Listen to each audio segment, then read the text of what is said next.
Good morning, friends. So today we are going to see the 13th session of the video lecture series on learning disability.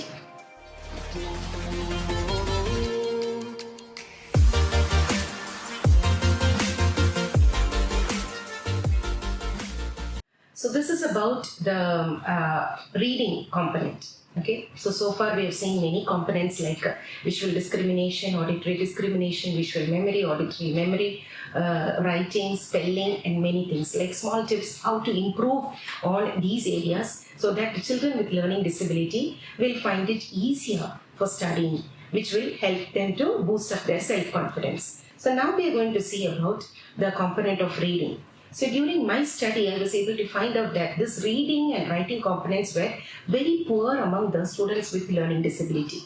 That is, they had a high disability level in these two main areas. So naturally, we can see nowadays the reading aspect itself is reducing for everybody, because we are so much glued to the technology and things like that.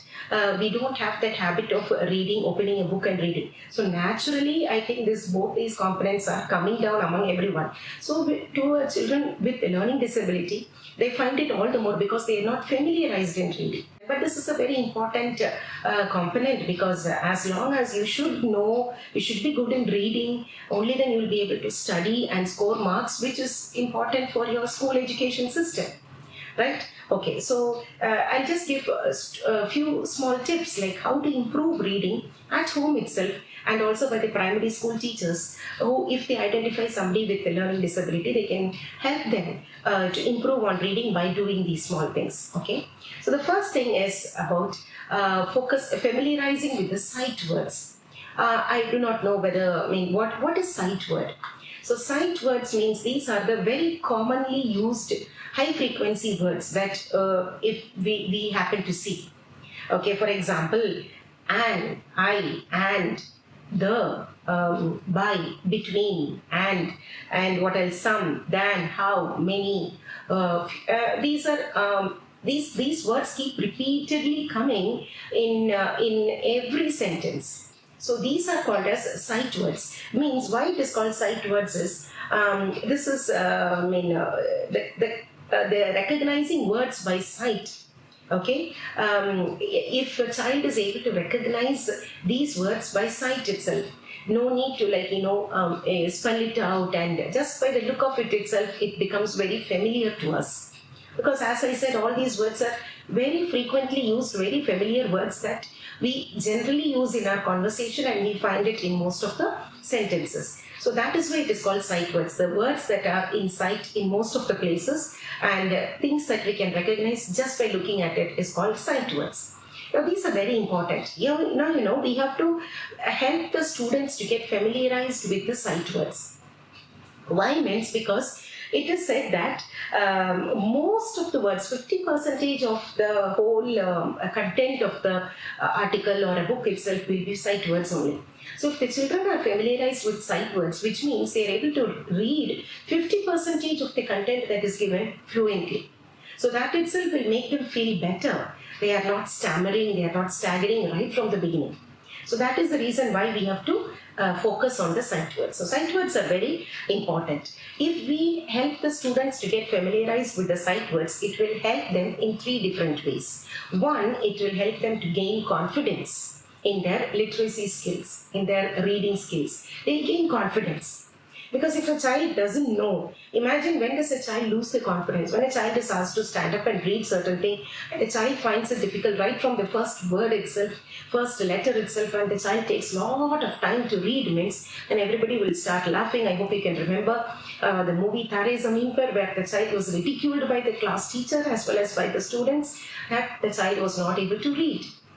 Okay, that will put down their self-esteem and reduce their confidence. So, if we are able to help them to get familiarized with sight words, 50% of the sentences they can easily read it. At least they can move on from one sentence to other. Only certain unfamiliar words they will take time, but at least they can move on, which will give them a lot of confidence. Okay, so the first important thing is confidence, and which is most important for any child, especially children with learning disability.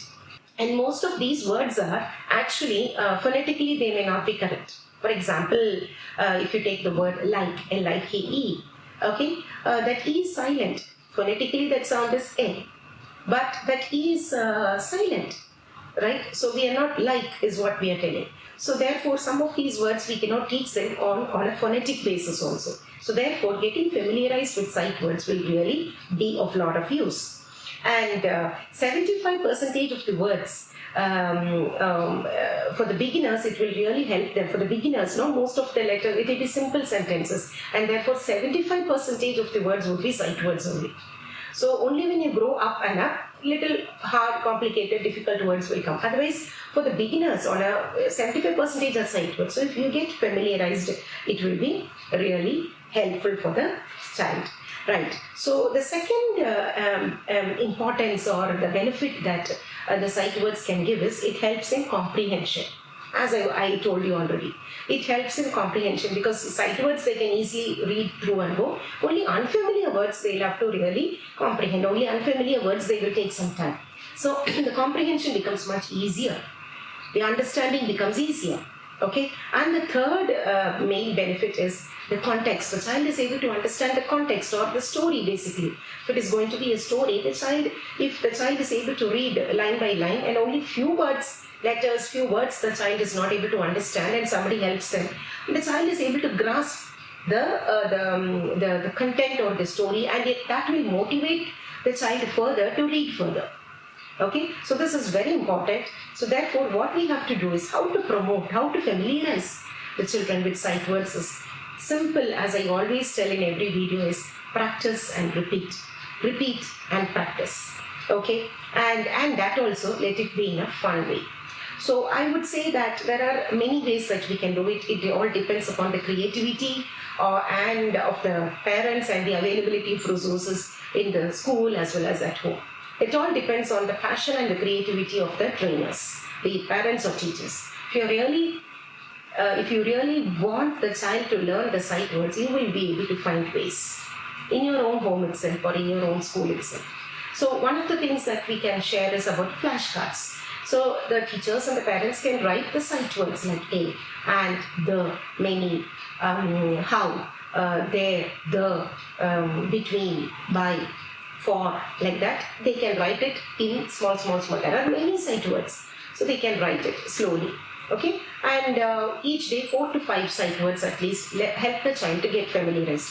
Show it, ask them to repeat it, and again show it and repeat it like that, and then give a small sentence and ask them to identify what is it that we saw now. Ask them to circle it and tell a sentence. So when I say, okay, so here the sight word is when and I are sight words, right? I can say that, what are the sight words or what are the words that you learned today, which is there in the sentence, what I said now. So ask them to pick up and ask them to look out and ask them to identify the sight words, whatever they have learned that day. So every day 5 or 6 words can just go like that. And today 5-6 words, tomorrow 5-6 words, now you can add it up together and show the flashcards, make them familiarize. Okay, the minute they look at it, that word should be there on their mouth. They should not take time to think. So that is the main purpose of it. Okay, so the flashcards will be of real use. And one more thing that you can do is that, suppose you are teaching sum, S-O-M-E, sum. So this is a flashcard and I'm showing it. Or, okay, S-O-M-E. And many times I've shown. And next time I'm just showing, I'm jumbling the words and I'm showing it. And I'm asking, now, is this a word that I showed you? And the child should be able to recollect and say, no, this is not the word. So what did I say? It was some. So how was it spelled? Is this the right thing? No, this is not the right thing. So then find out what is the difference. So then they'll be able to think, and visual memory also will be increasing simultaneously. They'll say S-O-M-E, oh yes. Okay, so these kind of things can be done. And you can also use multi-sensory approach. Multi-sensory approach, like, ask them to write it on the space, or put some sand and ask them to write it on the floor itself. Okay, and so that is multi-sensory, using their visual and all the 5 senses, teaching them the sight words. So the different methods are there, because some children, more than listening and more than seeing, they'll be interested to touch and do something and all those things. So let it be that way also, right? So we can ask them to just like that write or tell or show the sight words every day, but we'll have to see to it that we do it. Okay. So this is one aspect of sight words. I hope you understood about it. The second aspect is improving the phonic skills, phonetics, because we need to say something. Elephant, A. A is the sound of that letter. E. E is the name of the letter. The sound of the letter is A. I think I've told this, shared this about this phonetics, the importance of phonetics in my previous videos. And so A, lay, L-E, and fa, int, like that. So you can sound it, and ask them to get familiarized with certain words, so that when they look at it, they will not like elephant, not like that. They will be able to think of the sound. So teaching them in phonetics, there are some schools which are really doing very well. So if we are into it, phonetics will really help them to read better and to learn the language much better. Okay, so that is about using the phonic skills. And general tips are that for anybody for that matter, it's not only for children with learning disability, for anybody. If you want to read, if you want to become good in reading, you want to improve your English skills or any kind of reading skills, just practice. Just read every day.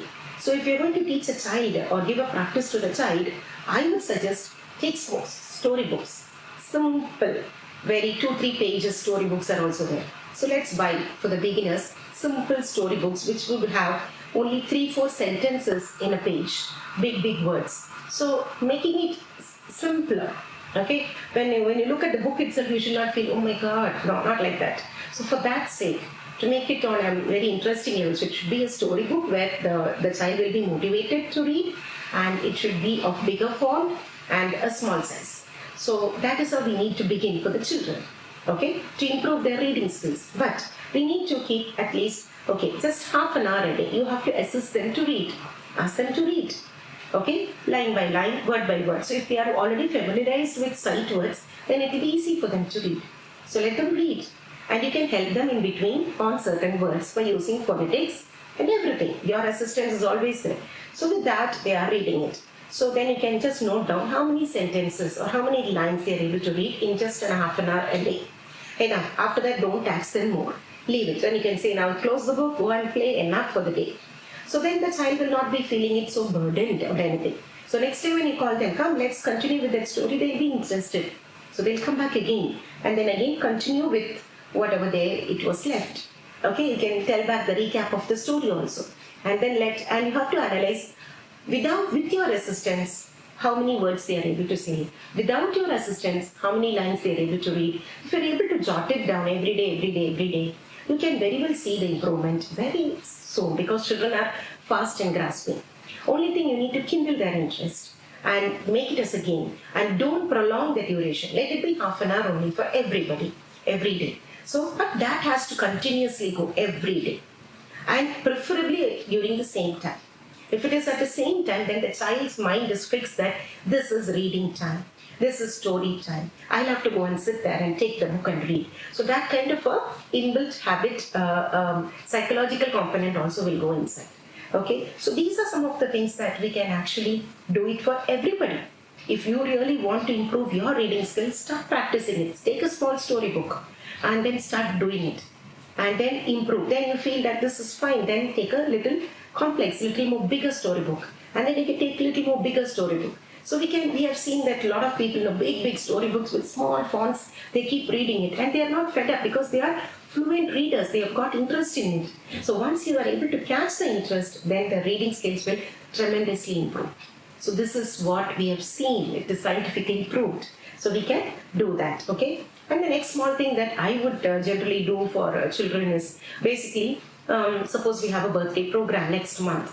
Okay, now you can make use of this opportunity to teach the child, okay, you're going to perform, you're going to read one page of this story beautifully in front of everyone. And once you do that, you will get a lot of prizes and gifts and everything. So kind of motivating them for an event, for a program, and you train them, make them feel that, let them read it very fluently.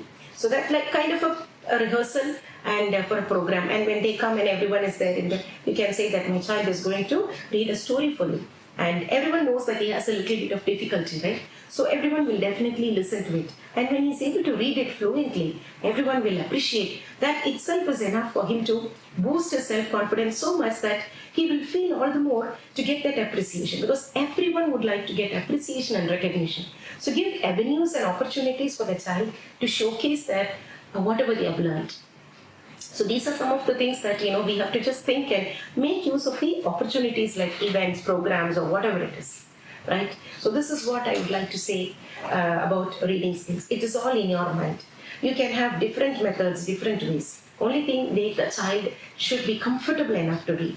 And if the child is able to read fluently, now you can see that initially when the children are reading, they'll read it loud. Okay, because that is how it is. They must be able to hear the sound. Okay, or somebody has to read it and they will listen it, or they will read it loud. Or even if they are studying, they will study loud. They will by heart everything loud. So that is the easiest way to learn. But as they grow, we can see that they will reduce their volume. They will only look at it and read. So which means now they have become confident enough that they need not give the sound. Without the sound, just by sight itself, they can recognize and they can read it with concentration. So as they grow, we can see that. And we can see that now, even if there is so much of disturbance outside, if they are interested to read, they will be able to read it.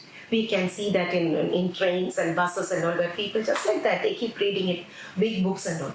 Nothing is disturbing them because they have got the habit, or they have got the fluency of reading it just by sight, not even uttering anything, muttering anything, without any sound, or even if there is sound outside, they have become proficient in it.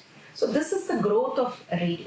But it will start with sounds. So we have to start like, and we can achieve that. So we can really see that these things really help. Okay. So I hope this video was useful for anybody who is dealing with children with learning disability, anybody who would like to improve their reading skills, be it young child, a young person, or an old person, anybody for that matter. You just want to improve your communication and your reading skills, practice on this. Okay. Thank you and God bless.